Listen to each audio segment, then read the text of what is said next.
चिराग पासवान का बड़ा दावा, बिहार में गिर सकती है सरकार, तैयारी में जुट गए हैं सीएम नीतीश कुमार। तो चिराग पासवान ने कहा कि राज्य में मध्यावधि चुनाव होने के पूरे आसार हैं और खुद मुख्यमंत्री भी समाज सुधार यात्रा के बहाने चुनाव की तैयारी कर रहे हैं। उन्होंने दावा किया कि बिहार एनडीए में कुछ भी ठीक नहीं चल रहा। तो आपको बता दें, बिहार एनडीए में शामिल पार्टियों के बीच जारी खींचतान पर प्रतिक्रिया देते हुए जमुई सांसद चिराग पासवान ने शुक्रवार को बड़ा ऐलान किया। तो आपको बता दें, दिल्ली से पटना आए चिराग पासवान ने पटना एयरपोर्ट पर पत्रकारों से बातचीत करते हुए कहा कि बिहार में नीतीश कुमार की सरकार कभी भी गिर सकती है। तो राज्य में मध्यावधि चुनाव होने के पूरे आसार हैं। खुद मुख्यमंत्री नीतीश कुमार भी समाज सुधार यात्रा के बहाने चुनाव की तैयारी कर रहे हैं। तो बिहार एनडीए में कुछ भी ठीक नहीं चल रहा। तो चिराग पासवान ने कहा कि मुझे लगता है कि राज्य में एनडीए की सरकार का जल्द पतन होने वाला है। बिहार में मध्यावधि चुनाव होंगे, ऐसा मेरा मानना है कि तथाकथित समाज सुधार यात्रा पर मुख्यमंत्री नीतीश कुमार निकले थे,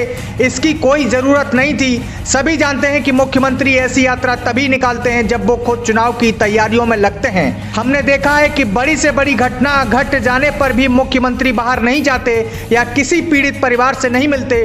तो उनकी इस यात्रा से स्पष्ट है कि वो चुनाव की तैयारी में लगे हुए हैं। तो आइए आपको सीधे सुनाते हैं चिराग पासवान ने क्या कुछ कहा।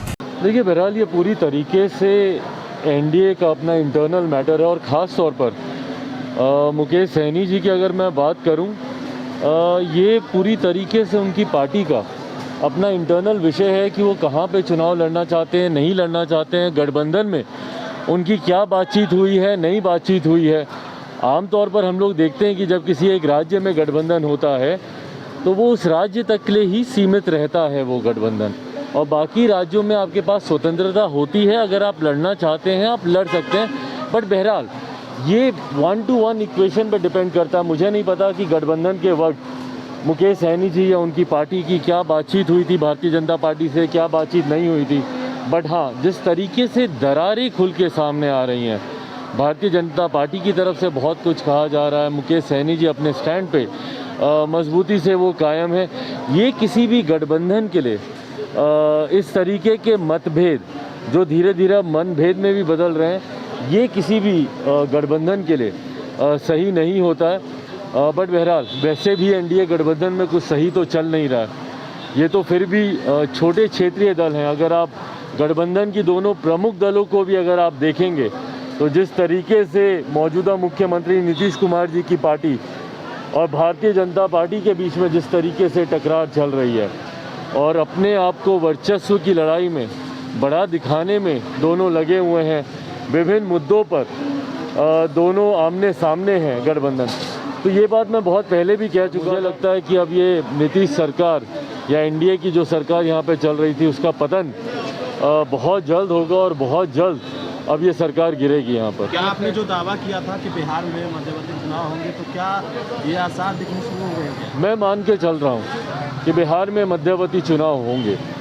कोरोना की वजह से जो यात्रा मुख्यमंत्री जी की, जिस तथाकथित, मैं इसको तथाकथित ही बोलूँगा, समाज सुधार, क्योंकि मैं नहीं मानता कि बिहारियों को सुधारने के लिए मुख्यमंत्री जी को ऐसी किसी यात्रा पर निकलने की ज़रूरत है। बट बहरहाल जिस तथाकथित समाज सुधार यात्रा पर मुख्यमंत्री जी निकले थे, ऐसी यात्राओं पर अमूमन वो तभी निकलते हैं जब वो खुद चुनाव की तैयारियों में लगते हैं। वैसे हम लोग मुख्यमंत्री जी को बड़ी से बड़ी घटनाएं हो जाती हैं, हम लोगों ने आज तक कभी नहीं देखा कि मुख्यमंत्री नीतीश कुमार जी कहीं जाते हों या किसी परिवार से, पीड़ित परिवार से, जहरीली शराब से। नालंदा में ही कितने लोग मर गए, उनका गृह जिला, पर आज तक हम लोगों ने मुख्यमंत्री को कहीं नहीं देखा कि वो कहीं आए जाएँ।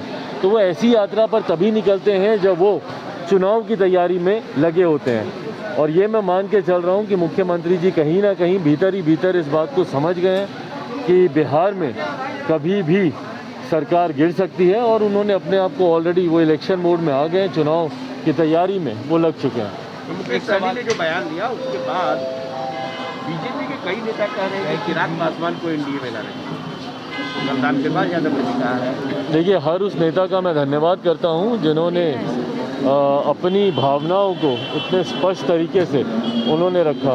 पर मैं बार बार इस बात को मैं कहता रहा हूं और मैं बोल रहा हूं कि फ़िलहाल मेरे लिए मेरी पार्टी लोक जनशक्ति पार्टी रामविलास को नई मजबूती देना, संगठन के स्तर पर इसको मजबूत करना, पूरी नई प्रदेश कमेटी हम लोग की तैयार हुई है और नए सिरे से हम लोग संगठन के कार्यों में हम लोग लगे हुए हैं। तो अभी आज की तारीख में मेरी पूरी प्राथमिकता पार्टी के विस्तार, संगठन को मजबूत करना, और जैसा मैंने कहा कि गठबंधन की बात तब होगी जब कोई चुनाव आएगा। एमएलसी चुनाव में पार्टी ने पुनः फैसला लिया है कि हम लोग अकेले चुनाव लड़ेंगे।